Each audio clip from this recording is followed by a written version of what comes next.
साथियों, अक्सर अकेलेपन से वही गुजरता है जो ज़िंदगी में सही फैसलों को चुनता है।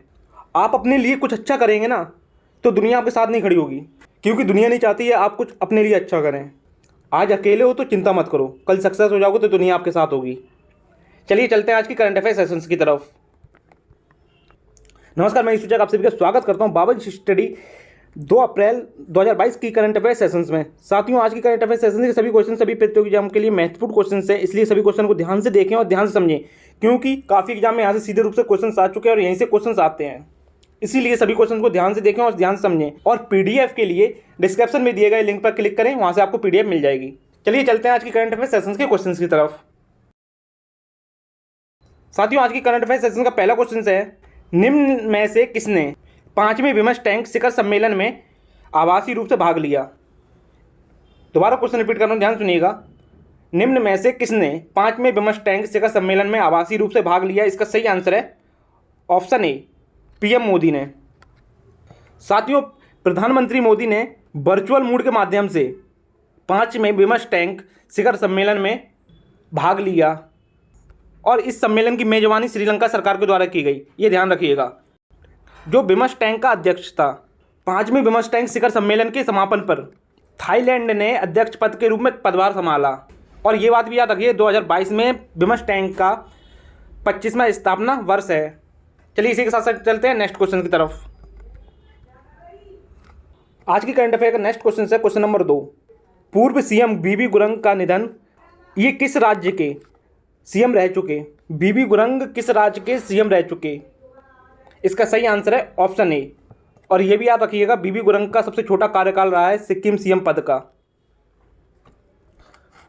चंद दिनों का कार्यकाल रहा है बीबी गुरंग का। बीबी गुरंग 11 मई से 24 मई 1984 तक सीएम रहे, मतलब कि कुछ ही दिनों तक सीएम रहे बीबी गुरंग। सबसे छोटा कार्यकाल रहा है सिक्किम के सीएम का, सिक्किम में। और ये सिक्किम के तीसरे मुख्यमंत्री रहे हैं जो इतिहास में सिक्किम के सबसे छोटे कार्यकाल वाले मुख्यमंत्री रहे हैं। और 2014 से 2015 तक सिक्किम के सीएम सलाहकार के रूप में भी काम किया इन्होंने। इसी के साथ साथ चलते हैं नेक्स्ट क्वेश्चन की तरफ, क्वेश्चन नंबर 3 की तरफ। यह आज की करंट अफेयर का 3 नंबर क्वेश्चन। 3 नंबर क्वेश्चन है, कैबिनेट ने एमएसएमई के प्रदर्शन में सुधार और तेजी लाने के लिए कितने मिलियन डॉलर के कार्यक्रम को मंजूरी दी है? दोबारा क्वेश्चन रिपीट कर रहा हूं, ध्यान सुनिएगा। कैबिनेट ने एमएसएमई के प्रदर्शन में सुधार और तेजी लाने के लिए कितने मिलियन डॉलर के कार्यक्रम को मंजूरी दी है? इसका सही आंसर है ऑप्शन ए, 808 मिलियन डॉलर की मंजूरी दी है कैबिनेट ने। सरकार ने अपने आधिकारिक बयान में कहा है, कोविड-19 महामारी से लचीलापन, उद्योग की वसूली के हस्तक्षेप का समर्थन करेगा। यह प्रधानमंत्री नरेंद्र मोदी की अध्यक्षता में केंद्रीय मंत्रिमंडल की बैठक में वित्त पोषण में शुरू होगी। इसी क्वेश्चन के साथ साथ चलते हैं नेक्स्ट क्वेश्चन की तरफ, क्वेश्चन नंबर 4 की तरफ। ये हमारी आज की करंट अफेयर का 4 नंबर क्वेश्चन। 4 नंबर क्वेश्चन है, इंडिया रेटिंग ने भारत की FY23 जीडीपी ग्रोथ का अनुमान घटाकर कितने फीसदी किया? दोबारा क्वेश्चन रिपीट कर रहा हूं, ध्यान सुनिएगा। इंडिया रेटिंग ने भारत की FY23 जीडीपी ग्रोथ का अनुमान घटाकर कितने से कितने फीसदी किया? इसका सही आंसर है ऑप्शन ए, 7 से 7.2 फीसदी किया है जीडीपी ग्रोथ घटाकर। देखिए, इंडिया रेटिंग रिसर्च ने वित्तीय वर्ष 2023 में भारत के घरेलू उत्पाद के विकास के अनुमान को घटाकर 7 से 7.2 फीसदी किया है। इससे पहले रेटिंग एजेंसी ने यह अनुपात 7.6 फीसदी रहने का अनुमान जताया था। चलिए इसी क्वेश्चन के साथ साथ चलते हैं नेक्स्ट क्वेश्चन की तरफ, क्वेश्चन नंबर 5 की तरफ। ये हमारी आज की करंट अफेयर का 5 नंबर क्वेश्चन। 5 नंबर क्वेश्चन है, उत्कल दिवस या उड़ीसा दिवस कब मनाया जाता है? क्वेश्चन है 5 नंबर क्वेश्चन है, उत्कल दिवस या उड़ीसा दिवस कब मनाया जाता है? क्वेश्चन दोबारा रिपीट करूँ, ध्यान सुनिएगा। उत्कल दिवस या उड़ीसा दिवस कब मनाया जाता है? इसका सही आंसर है ऑप्शन सी, 1 अप्रैल को। उत्कल दिवस को ही उड़ीसा दिवस कहते हैं, उड़ीसा दिवस को ही उत्कल दिवस कहते हैं। या इसको उड़ीसा दिवस कहिएगा या उत्कल दिवस कहिएगा। साथियों, ये स्वतंत्र राज्य के रूप में पहचाने जाने के संघर्ष के बाद उड़ीसा राज्य के गठन को याद करने के लिए उत्कल दिवस मनाया जाता है या उड़ीसा दिवस मनाया जाता है।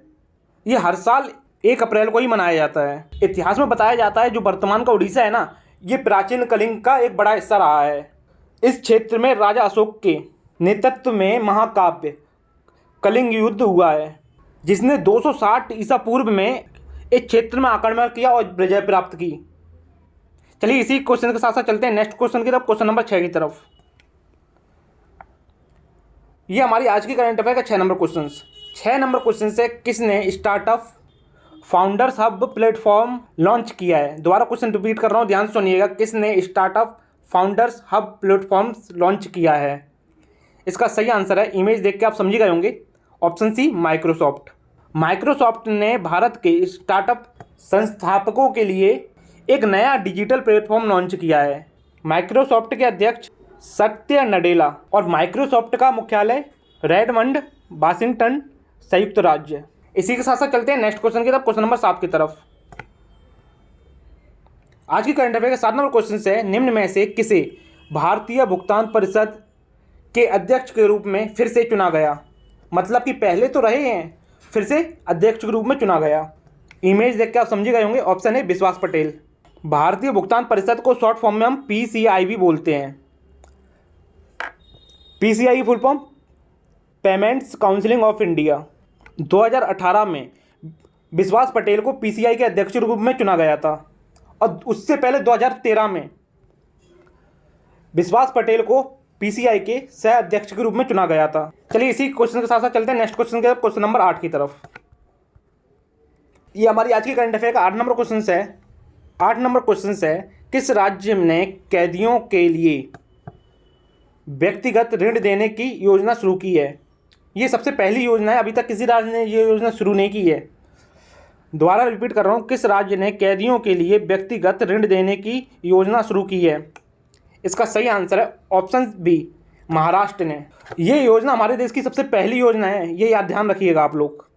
इस योजना के तहत महाराष्ट्र सहकारी बैंक 7% ब्याज दर पर 50,000 तक का ऋण प्रदान करेगा और महाराष्ट्र की राजधानी मुंबई और महाराष्ट्र के राज्यपाल भगत सिंह कोश्यारी और महाराष्ट्र के मुख्यमंत्री उद्धव ठाकरे, ये ध्यान रखिएगा। चलिए चलते हैं नेक्स्ट क्वेश्चन की तरफ, क्वेश्चन नंबर 9 की तरफ।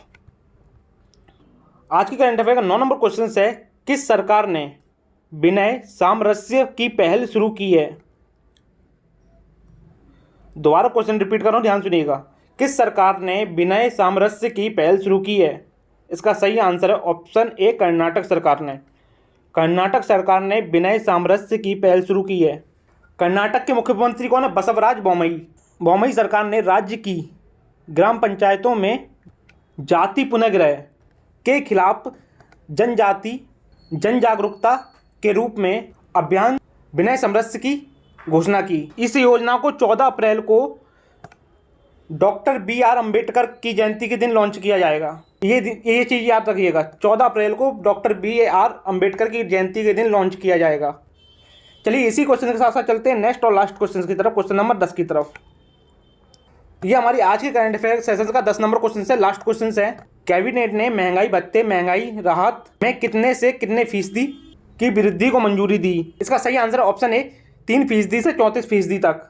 महंगाई भत्ता और महंगाई राहत दोनों के कारण राज्य कोष पर संयुक्त प्रभाव प्रति वर्ष 9,544 करोड़ 50 लाख रुपए होगा। आज के इसी क्वेश्चन के साथ साथ आज की हमारी करंट अफेयर सेशन समाप्त होता है। और अभी तक आपने अपने चैनल को सब्सक्राइब नहीं किया तो सब्सक्राइब करने के साथ साथ बेल आइकन पे क्लिक जरूर कर लें, जिससे कि आपको डेली करंट अफेयर सेशंस का नोटिफिकेशन मिलता रहे। सेशंस को पूरा लेने के लिए धन्यवाद। चलिए मिलते हैं कल के करंट अफेयर सेशंस में।